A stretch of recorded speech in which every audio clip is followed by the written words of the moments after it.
साल ले लीजिए। हाँ बिल्कुल, मैं तो बीच में करता रहता हूँ, तो इसलिए जो जितना मौका देगा हम तो पूरा फायदा उठाएंगे उसका, नो डाउट।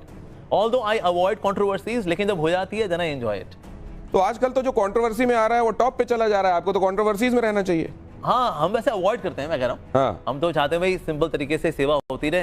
हाँ। तो न चाहते हुए जब कंट्रोवर्सी आ जाती है देन यू वेलकम, कि ठीक है हमने ना चाही थी अब आ गई है तो मोस्ट वेलकम। तो अब इस सवाल के बाद मैं अपने मेहमानों की तरफ जाऊंगा, one round of this chit chat, और उसके बाद उनको क्या लग रहा है मैं जाऊंगा, लेकिन उससे पहले हाँ जी, एक बात आपसे समझना चाहता हूँ। बांग्लादेश में हिंदुओं के साथ जो हो रहा है, जी जी जी, इस्कॉन को लेकर भी जो वहां आपने होता हुआ देखा, क्या लगता है आपको? ये बहुत दुखद है नो डाउट, लेकिन मेरे को लगता है कि ना कभी कभी पुराने स्ट्रक्चर्स टूटते हैं फिर नए स्ट्रक्चर्स बनते हैं, लेकिन निर्माण के लिए ध्वंस का जरूरी है। हाँ जी, हाँ होना। तो ये जो ट्रांजिशन होता है ना बहुत पेनफुल होता है, पर मेरे को ऐसी उम्मीद है और हम प्रार्थना भी करते हैं कि पुराने स्ट्रक्चर्स जो फियरफुलनेस के हैं, डर के हैं, असुरक्षा के हैं, ये स्ट्रक्चर्स टूटें और एक तरह की सिक्योरिटी वाले स्ट्रक्चर्स बने।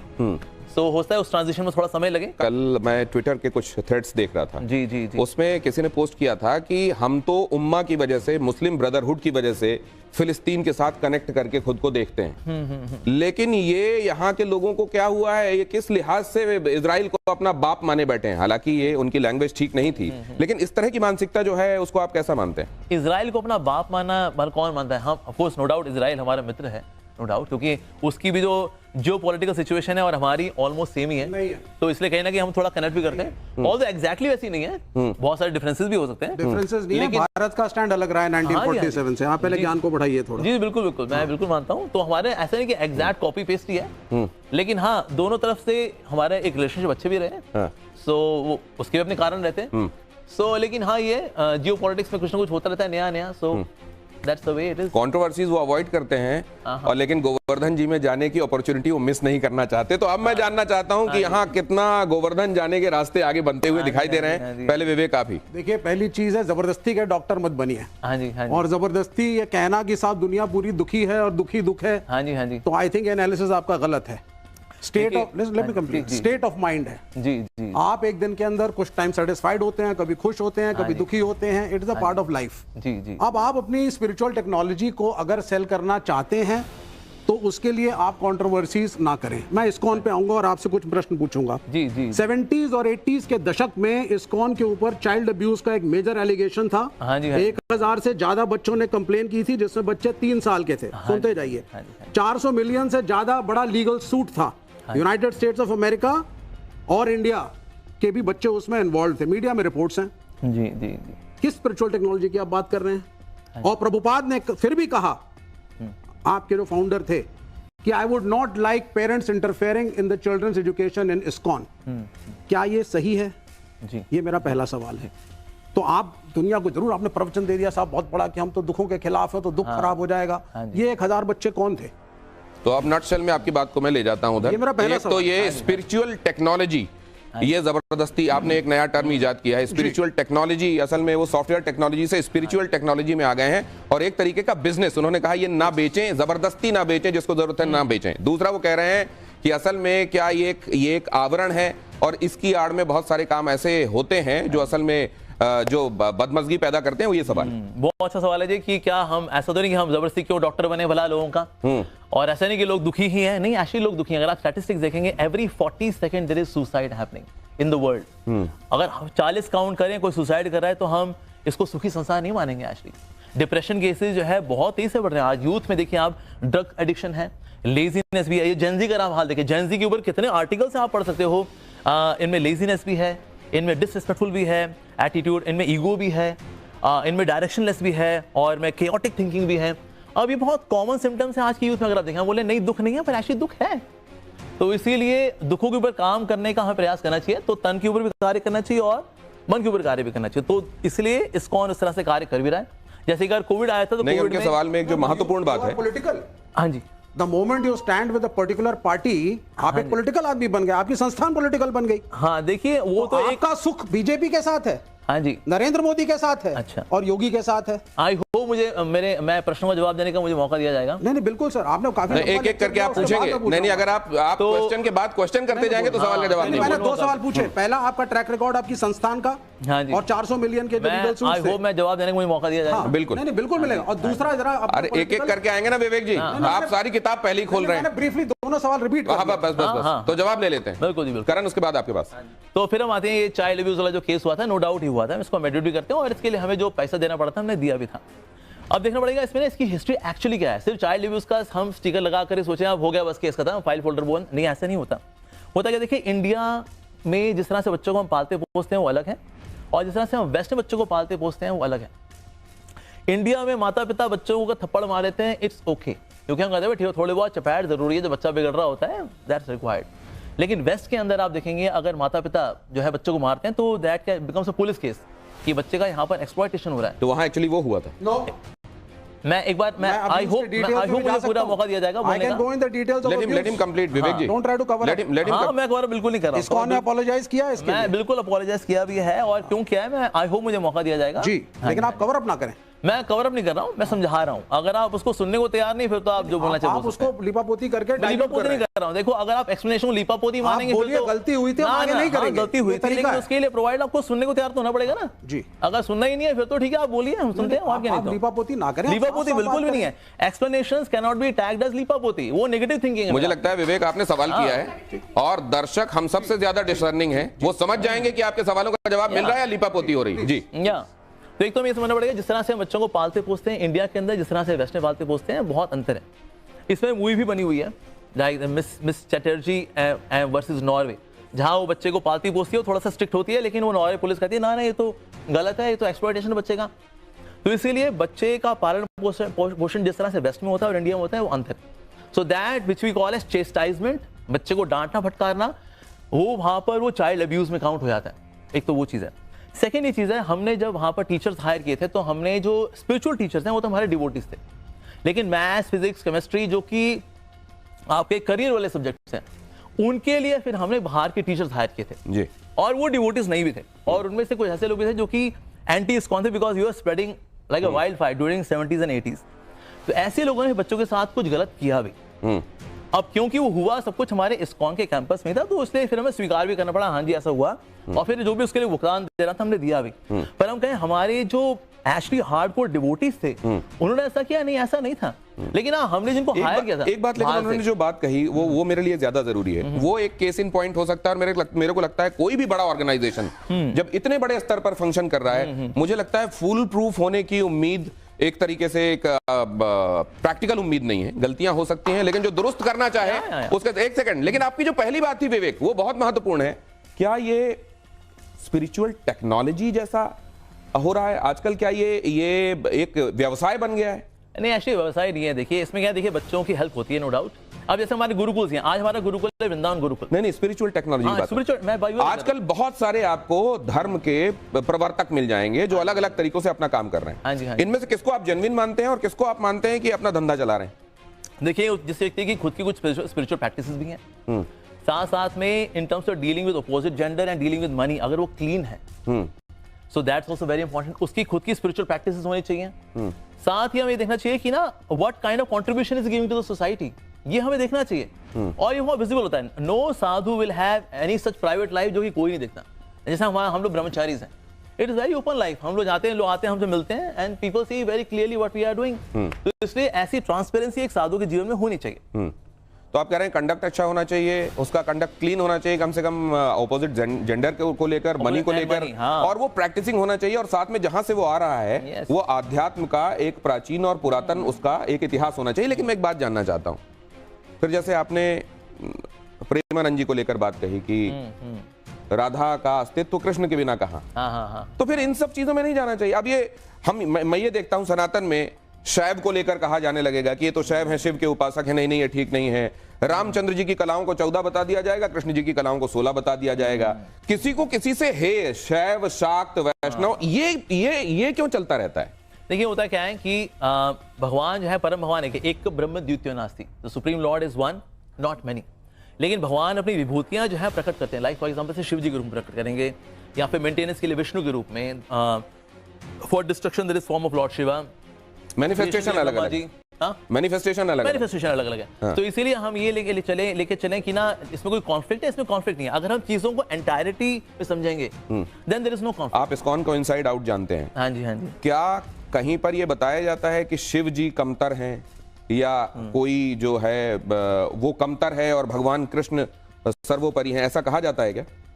देखिए, तत्व की दृष्टि से दे आर वन। जितने भगवान विष्णु के अवतार हैं ये सब तत्व की दृष्टि से सेम है, लेकिन रस की दृष्टि से अलग अलग है। रस का मतलब होता है in terms of devotional reciprocation.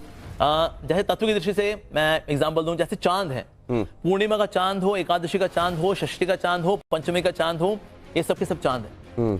लेकिन सबसे अधिक रोशनी कौन से चांद में होती है? पूर्णिमा के चांद के अंदर।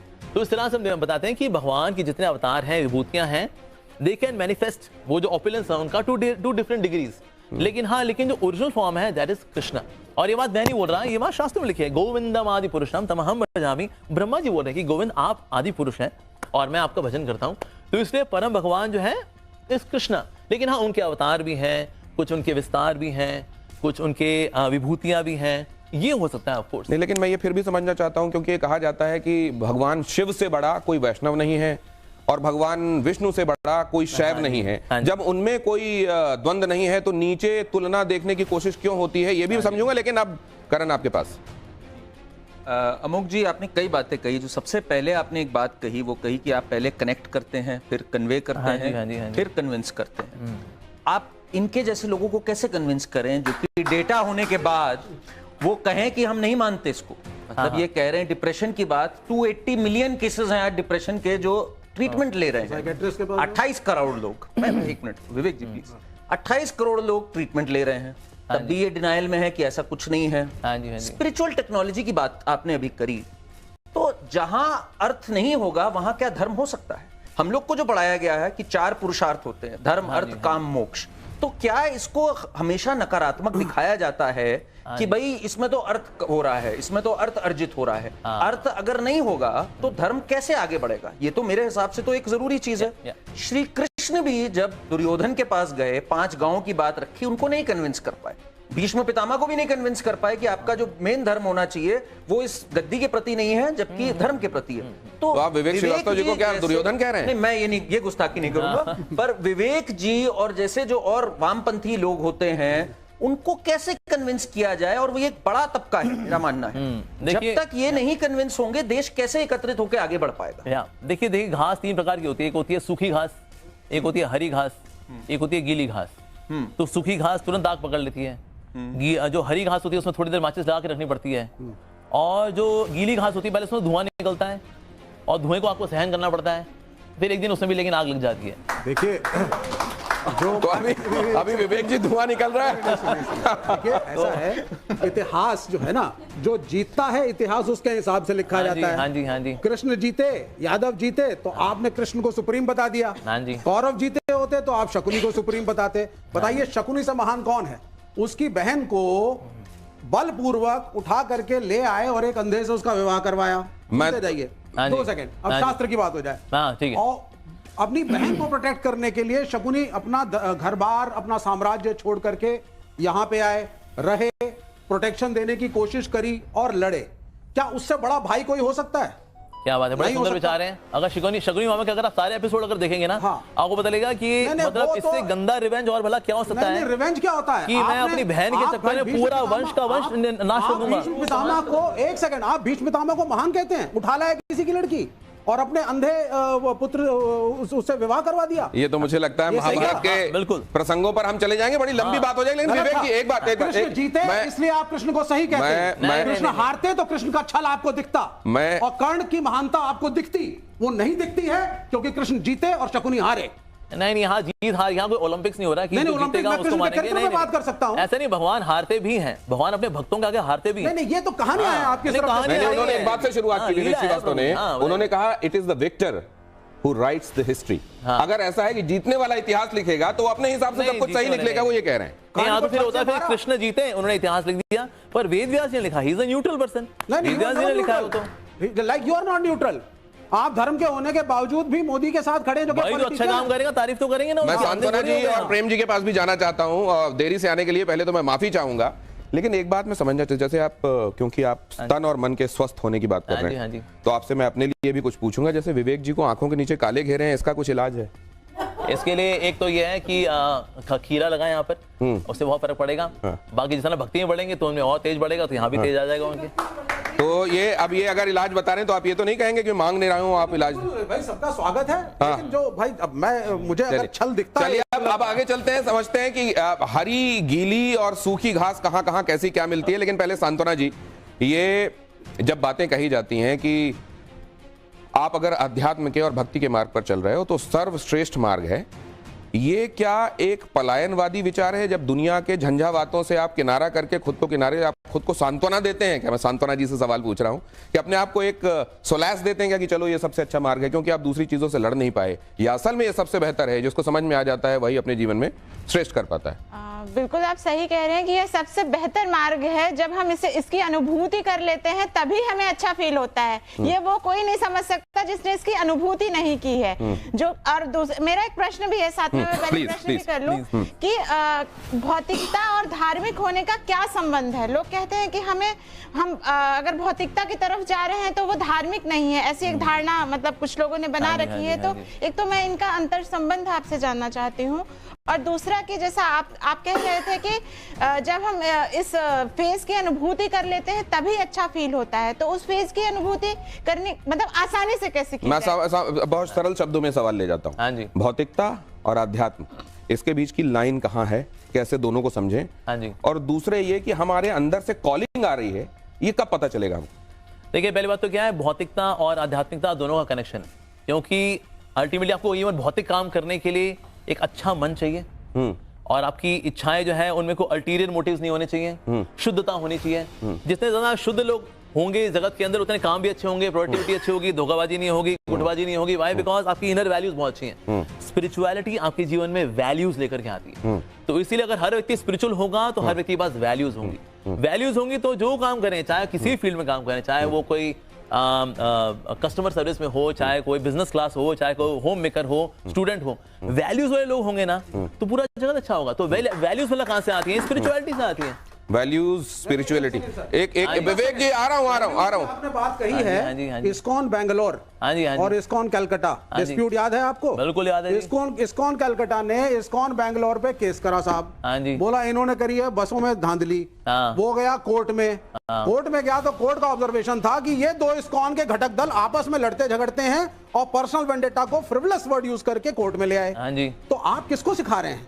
हम ये सिखाना चाहते हैं, स्वयं को सिखाइए पहले। बिल्कुल, हम सीखे हुए हैं और हम ये बताना चाहेंगे, भले ही देखिए इस्कॉन बैंगलोर हो या फिर इस्कॉन इंडिया हो, लेकिन हम लोग जो कभी आपस में मिलते हैं, उनके डिवोटीज हमारे यहाँ दर्शन करने के लिए भी आते हैं, हम भी उनसे मिलते हैं, वो भी यहाँ प्रसाद पाने के लिए आते हैं। हमारे यहाँ ऐसा नहीं कि जब देखे तो आंखों से चिंगारियां निकलती हैं और तीसरी आंख खुल जाती है, प्रेम को भस्म कर देते हैं, ऐसा बिल्कुल नहीं होता। प्रेम जी के पास जाने से पहले किसी बात पे कॉन्फ्लिक्ट जो है हो सकता है, that can be solved in a very legitimate way, तो वो हो रहा है, दैट्स ओके। अपने विवेक से काम लीजिए कहा जाता है। विवेक जी हर बार आ जा रहे हैं विवेक को जागृत करने के लिए। आप थोड़ा प्रेम से भी काम लेते हैं और प्रेम जी के पास जाते हैं, लेकिन उससे पहले एक सवाल मैं आपसे जानना चाहता हूं। बिल्कुल जी। आपने प्रधानमंत्री के संदर्भ में अपने विचार व्यक्त किए। बिल्कुल जी।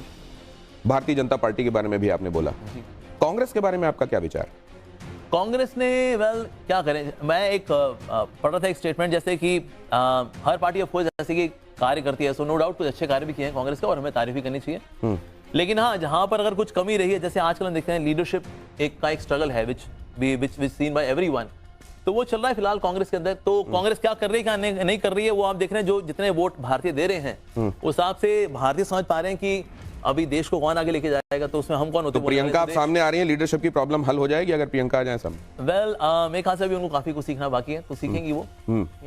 और ये जो आपने कहा कि हाँ कुछ काम किए हैं, मतलब वो बस बहुत बड़े में से बड़े चंद काम है जो अच्छे हुए। हाँ, 70 साल में जितना और हो सकता था उतना तो मेरे ख्याल से नहीं हो पाया, पर यस जो कुछ भी उन्होंने किया है उसके लिए हमको धन्यवाद भी देते हैं। लेकिन हाँ, जो कहीं पेशी रह गई है तो वो आगे और अच्छी होगी, वी प्रे फॉर दैट। कहीं इसलिए तो आप नाराज नहीं रहते क्योंकि स्वरूपानंद जी ने एक बार ये कहा था और उनको माना जाता था कि वो थोड़ा कांग्रेस की तरफ इंक्लिनेशन रखते हैं। उन्होंने कह दिया था कि ये देखिए मिशनरी के लिए इस्कॉन काम करता है, ये कन्वर्जन पे काम कर रहे हैं, कहीं इसलिए तो नाराज नहीं रहते? देखो, आइडियली उनको इस बात की तारीफ करनी चाहिए कि पूरी दुनिया के अंदर चाहे वो अफ्रीकन्स हों, चाहे वो यूरोपियंस हों, अमेरिकन्स हों, जापानीज हों, चाइनीज हों, इन सबको सनातन धर्म में लेकर के आ रहा है इस्कॉन। तो बल्कि मेरे को हम तो उम्मीद कर रहे थे वो शायद तारीफ करेंगे इस बात की कि देखो यहाँ पर भी लोग हरे उनके आरोपों में सच्चाई थी क्या? थोड़ी भी 0% सच्चाई। कहीं ना कहीं यहाँ तो होता है ही वाज मिसइन्फॉर्म्ड, ऐसा हो सकता है। और कभी कभी कुछ लोगों के अंदर ईर्ष्या द्वेष भी होता है, कुछ इस वजह से भी लोग बोल देते हैं। अब प्रेम जी के पास जाना ठीक है। प्रेम जी बताइए। देखिए, यही तो मुश्किल है कि धर्म राजनीति के बारे में जो आमंत्रित करता है राजनीति को कि आइए हमारे धार्मिक चीजों को अपने अंडर ले लीजिए। भाई, इतना बड़ा राम मंदिर प्राण प्रतिष्ठा समारोह हुआ, 4 शंकराचार्य सभी उससे दूर रहे और उसमें पूरी राजनीति ही राजनीति। मैं डिटेल में नहीं जा रहा। मैं जब कभी भी धर्म के मंच से राजनीति पर टिप्पणी होती है तो पता नहीं, मुझे कहीं ना कहीं गलत लगता है। लेकिन मैं सवाल दूसरा लेकर आता हूं, क्योंकि सवाल राजनीति के मंच से धर्म पर टिप्पणी हो सकती है, लेकिन धर्म के मंच से राजनीति पर टिप्पणी नहीं होनी चाहिए। प्रेम जी, देखिए, ये आपका सवाल है। राजनीति तो जाहिर बात है कि पूरे देश में शासन व्यवस्था कैसे चले समाज के लिए, उसके लिए है। तो धर्म, उसका बहुत सारे धर्म है, तो राजनीति का जो एरिया है, अम्ब्रेला जो है वो बड़ा है, निश्चित रूप से बड़ा। और एक बात और विवेक जी ने कही थी, इनको जैसे कह दिया था कि आप एक विचारधारा से प्रभावित हैं। अब मान लीजिए खुद विवेक जी किसी के वोटर होंगे, जो जज बैठा हुआ है कुर्सी में वो भी वोट देने किसी के लिए जाता होगा, मैं भी किसी को वोट देता होऊंगा, तो क्या मैं भी किसी विचारधारा के साथ खड़ा हुआ? नहीं, वोट देना एक अलग चीज है और राजनीतिक सार्वजनिक रूप से बयान देना एक बिल्कुल डिफरेंट, वो अभिव्यक्ति है। इस बात को दिमाग में रखिएगा, इस बात को आपसे समझो। दोनों में फर्क है, लेकिन आस्था हो सही हर व्यक्ति की। आपकी भी कोई अच्छे नेता प्रिय लगेंगे, आप बोलेंगे, वो आपका बिल्कुल आपका हक है। आप किसी बहरहाल इनके लिए आपका सवाल क्या है? मैं सवाल पर आ रहा हूँ, तो थोड़ा एक्स्ट्रा बातें होंगी। सवाल पर आता हूँ मैं। बहुत पुराना सवाल आपके पास लेकर आ रहा हूँ, एक मॉडर्न गुरु के सामने जो सॉफ्टवेयर की तरह में इस संस्कृति को देखने के लिए और संवारने के लिए आया है, सनातन के लिए। उनके लिए सवाल है कबीर जी के समय से कि पत्थर पूजन हरि मिले तो में पूजू पहाड़, इससे तो चक्की भली पीस खाए संसार। और चूंकि मुझे एक तरफा आरोप न लगे कि केवल मैं एक बोल रहा हूं, तो उन्होंने दूसरा भी कहा था, मुसलमानों के लिए भी कहा था, इस्लाम के लिए, कि वो जोड़ जोड़ करके मस्जिद बनाए। और फिर मैं भूल जाता हूं कि क्या बहरा हुआ खुदा है। वो भूखे लोग जो देश में आज भी आप समझिए 1% लोगों के पास में 70% दौलत है और ज्यादातर लोग भूख इससे जी। तो सवाल क्या है आपका? यही सवाल है, क्या बहरा हुआ खुदा है? हाँ। तो बहरा हुआ खुदा मतलब तो क्या भगवान को दिखाई नहीं दे रहा है? भगवान कहाँ है? हाँ। भगवान कहाँ है? तो देखिए, भगवान असल में सेवा तो हम सबसे कर रहे हैं। जैसे कोविड के समय में 7 करोड़ प्लेट्स इस्कॉन ने बांटी सिर्फ भारतवर्ष के अंदर, that too free of cost. और पहली बार ड्रोन का इस्तेमाल किया गया कि अगर कोई व्यक्ति क्वारंटीन है 20th floor, Akshay Patra kitchen for that. Akshay Patra kitchen किसने दिया? भवति भिक्षाम देहि। ओ, भिक्षा किसने दी? भाई आप जनमानस ये उन्हीं चोरों ने दी जिन्होंने यहाँ पे गरीबों को गरीब रखा। चलिए अब जरा मैं आपको ये कहूंगा, सभी ने आप इधर आ जाएं प्लीज, आपसे कुछ बातें भी करनी है मुझे, क्योंकि इन सवाल जवाबों का आगे भी ये क्रम जारी रहेगा, लेकिन समय हमारे पास सीमित है। अब क्योंकि धर्म के मामले में आपकी समझ के संदर्भ में, और क्योंकि फेस्टिविटीज चल रही हैं, तो थोड़ा सा हम ये इसको अमर्यादा मत समझिएगा, हम चैलेंज भी नहीं कर रहे हैं, लेकिन ये समझ लीजिए कि कुछ खेल खेल रहे हैं। और लेट्स प्ले दिस, ये समझ लीजिए कि ABC खेल है ये उससे मिलता जुलता ही है, जिससे मिलते जुलते सुनाई दे रहा है आपको। ये देखिए जरा क्या है स्क्रीन पर आपके सामने और इसका जवाब दीजिए। सबसे पहले धर्म संकट में ये आपके सामने युग पुरुष किन्हें कहा जाता है? श्री राम, महात्मा बुद्ध, श्री कृष्ण, अश्वत्थामा। युग पुरुष तो वैसे भगवान श्री कृष्ण है, तो इनमें से कोई एक नहीं। क्या श्री कृष्ण है ना? केवल श्री कृष्ण। हाँ, भगवान श्री कृष्ण है। या वैसे तो हर युग में people contribute, Ashwatthama of course not. Shri Ramchandra ji ने अपने समय कार्य किया, महात्मा बुद्ध ने भी अहिंसा का प्रचार प्रसार किया। मतलब एक नाम लेना हो तो भगवान श्री कृष्ण। हाँ, तो बिकॉज ही इज। चलिए अगला दिखाइए, ओरिजिनल। अगला स्लाइड ये रहा आपके सामने, और इसमें आपके लिए सवाल बहुत क्विकली रखिए। श्री कृष्ण ने किस मार्शल आर्ट की नींव रखी थी? कलारीपट्टू, सिलंबम, थांगटा, सरित्सरक। वैसे तो वो मार्शल आर्ट सिखाने के लिए नहीं आए थे, लेकिन फिर भी अगर हम देखें इंडियन आर्ट तो फिर कलारीपट्टू ही है, कुंफू की। वैसे बौद्धि धर्म वाज अ पर्सन जिन्होंने कलारीपट्टू शुरू किए थे, बाकी तो ऑफ कोर्स नहीं आएंगे। चलिए ये फैसला आप कीजिएगा कि इनमें से जवाब कितने सही है। मैं इसका फैसला लॉक करके, और कोई इनाम भी नहीं है इसलिए इस तरफ मैं आगे नहीं बढ़ूंगा। श्री कृष्ण को सुदर्शन चक्र किसने प्रदान किया था? शिव, ब्रह्मा, परशुराम या इनमें से कोई नहीं? परशुराम जी ने दिया था वैसे। परशुराम ने। तो अब यहाँ डिफरेंशिएशन भी समझ में आ गया होगा, क्योंकि आजकल ये काफी चर्चा में भी है। आगे देखिए आप, ये सवाल क्या कहता है और जवाब क्या क्या है। श्री कृष्ण ने गुरु दक्षिणा में अपने किस गुरु के मृत पुत्र को जीवित किया था? संदीपनी, नेमिनाथ, वेदव्यास या घोर अंगिरस? संदीपनी मुनि। संदीपनी मुनि। चलिए, बहुत सारे लोगों को यह भी नहीं मालूम है कि उज्जैन में संदीपनी जी का आश्रम है, कभी जाइए तो दर्शन करके आइए। अगला देखिए, ये क्या है? श्रीमद् भगवत गीता में कुल कितने श्लोक हैं? 470, 700, 700। वेरी श्योर, एक बार में जवाब आया। आगे देखिए, ये अगला बहुत जल्दी से प्ले कीजिए, इतना डिले मत कीजिए। श्रीमद् भगवत गीता के कितने श्लोकों की रचना अर्जुन ने की थी? 84। इसमें तो गीता के संदर्भ में आप देख रहे हैं, इधर से सवाल आ रहा है और उधर से जवाब आ रहा है। अगला देखिए, अर्जुन से पहले श्री कृष्ण ने गीता का ज्ञान किसे दिया था? Sudama, Suryadev. Yes. Next play कीजिए, ये देखिए, यहां ये भी देखिए कि कितनी जल्दी जवाब आ रहा है। पूरे में ऑप्शंस भी सामने नहीं रख पा रहा हूं। श्रीमद् भगवत गीता को महाभारत का भाग माना जाता है। ये महाभारत के किस पर्व का हिस्सा है? इधर टाइमर भी चल रहा है, हालांकि भीष्म पर्व। यस, भीष्म पर्व सही जवाब है ये भी। आगे देखिए जरा, ये जो यहाँ ABC हम समझने की कोशिश कर रहे हैं। श्री कृष्ण के धनुष का क्या नाम था? गांडीव, विजया, सारंग, इनमें से कोई नहीं है। देख लीजिए, श्री कृष्ण का, श्री कृष्ण, भगवान श्री कृष्ण, भगवान श्री कृष्ण, सो विजया। तो ये भी आपने देखा कि नहीं, सारंग, सॉरी। वनमाली, गदी, सारंगी, शंखी, चक्री, चनंद की, श्रीमान नारायणो विष्णु श्री वासुदेव अभिरक्षतु। अगला देखिए, फारसी भाषा में श्रीमद् भगवत गीता का अनुवाद किसने किया था? मोहम्मद मेहरुल्लाह, दारा शिकोह, फैजी अकबर। दारा शिकोह। क्या बात। और अगला जल्दी से सवाल डालिए। और मुझे बताया जा रहा है कि सवाल समाप्त हो गए, और आपने तो ज्यादातर में। अब आप लोग ये फैसला कीजिए कि ये कितना बढ़िया ABC था। अब हमारे साथ जो ऑडियंस है उनके सवाल भी बहुत जल्दी ले लेते हैं। और आप, क्योंकि आज गोवर्धन पूजा वाला मामला भी है, तो एक बार दर्शकों को गोवर्धन पूजा वाले अनुभूति में सराबोर कर दीजिएगा। आपके पास आ रहा हूं जी। आज मैं देखती हूँ सबसे ज्यादा धर्म संकट हिंदू धर्म पर है। मेरा बेटा 22 साल का है, 3 बार गीता पढ़ चुका है और कहता है माँ, मेरे जितने दोस्त मेरे आसपास हैं वो हर तरह के विचार करते, मैं नहीं कर पाता। हम क्या हमेशा अपने धर्म में कमियां निकालते हैं। कभी सोचा है हम अपने युवा को कैसे संभालेंगे? हर बच्चा सिर्फ पढ़ता नहीं रहता, बहुत कुछ करना पड़ता है। धर्म से ही तो उदाहरण देते हैं। हमारे ही हिंदू धर्म में मैं आपके सवाल को ले जाता हूँ आसान शब्दों में। माँ बाप की नहीं सुन रहे हैं बच्चे, ऐसे में आप कैसे समझाते हैं? देखिए, बच्चों को ना 2 चीजें चाहिए तो बच्चे सुनेंगे। पहली बात तो हम उनको सुनना शुरू करें। हम उनको नहीं सुनते, हम चाहते हैं वो लोग, हम बस उनको सुनाएं। तो वन साइडेड डाउनलोड तो नहीं होगा, दोनों तरफ से होगा, एक्सचेंज होगा, बातचीत का। तो इसीलिए पहली बात तो हमें उनकी बात को सुनना ही पड़ेगा, सुनना ही पड़ेगा, भी करना पड़ेगा। दूसरी बात यह है कि ना, अगर हम उनके सवालों के जवाब देंगे प्लस अच्छे रोल मॉडल्स देंगे उनको, तो फिर यूथ भी जो है निश्चित रूप से सही रास्ते पर आएगा। आज हम ये 2 चीजों को देने में कहने के संघर्ष कर रहे हैं, इसलिए बच्चे भी कहने के संघर्ष कर रहे हैं। मैम बहुत जल्दी से। प्रेम जी ने कबीर के दोहे हम बोले, उसमें एक दोहा और भी है, भगवा वस्त्र पहन के आए संत अनंत, जिनके संग 10-20 हैं उनको कहत महंत। और शरद चंद्र की किताब है श्रीकांत, उसमें उसने भगवा की इतनी महिमा गाई है, जिसको मैं सही मानती हूँ कि जो भगवाधारी होते थे ये हमारे लिए पूजनीय थे। क्यों? क्योंकि डाक व्यवस्था नहीं थी, बेटी ब्याह दी जाती थी, इसको कोई खबर लेने वाला नहीं था, चिट्ठी पत्री नहीं जानती थी। तो जो भगवाधारी होता था वो घर में प्रवेश करता था, अन्नपूर्णा के हाथ में खाता था, तो उससे ही बेटियां खबर अपने मायके को भिजवाती थी कि हम सुखी हैं या दुखी हैं।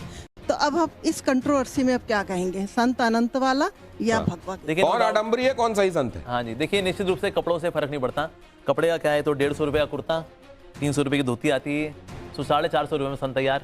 उसमें करना क्या है, 5 रुपये का डाई डालना है, ऑरेंज, हो गए सन तैयार। और हेड शेव आज का जो इतने धर्म गुरु हैं थोक में, उन्होंने तो मिलकर मुझे लगता नहीं 4 किताबें पढ़ी होंगी, तो हम किस दिशा में जाएंगे? बिल्कुल, तो यानी कि जो spirituality is not cloth deep या कलर डीप, कि कौन से रंग के कपड़ा आपने पहने हैं या कितनी सिल्की आपकी दाढ़ी है, ये तो सेकेंडरी है, ये तो कैरेक्टरिस्टिक नहीं है। वास्तव में उस व्यक्ति का चरित्र कैसा है, उसका आदान प्रदान भला कैसा है। और एक अच्छे साधु के ऊपर भी कोई गुरु भी होना चाहिए, यानी कि एक अच्छा गुरु एक अच्छा शिष्य बनता है पहले, फिर वो आगे जाके अच्छा गुरु बनता है।